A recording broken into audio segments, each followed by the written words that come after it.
పూరా లోకల్. ఆనాడు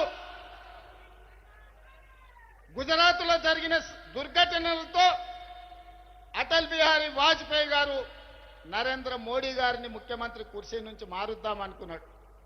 అది సాధ్యపడలేదు. నిన్నగాక మొన్న ఆర్ఎస్ఎస్ పెద్ద మోహన్ భగవత్ గారు ఇంకొక మాట అన్నారు.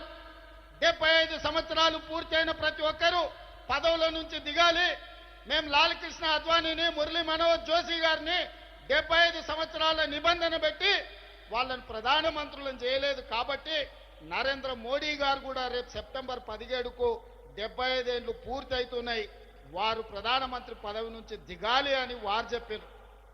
కానీ నరేంద్ర మోడీ గారి పరమ భక్తుడు నిశికాంత్ దూబే గారు ఒక మాట చెప్పారు.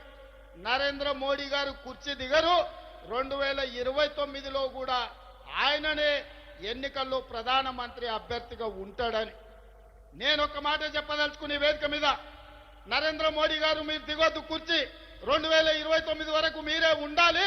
2029 ఎన్నికల్లో అటల్ బిహారీ వాజ్పేయి ఆర్ఎస్ఎస్ చేయలేని పని, నరేంద్ర మోడీని గద్దెదించే పని మా సోదరుడు, మా నాయకుడు రాహుల్ గాంధీ గారు,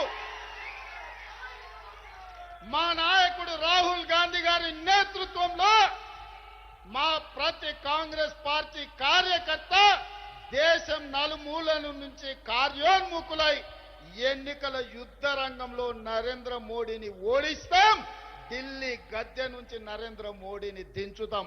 ఇదే మా శపథం అని చెప్పి జంతర్ మంతర్ సాక్షిగా నేను చెప్పదలుచుకున్నా.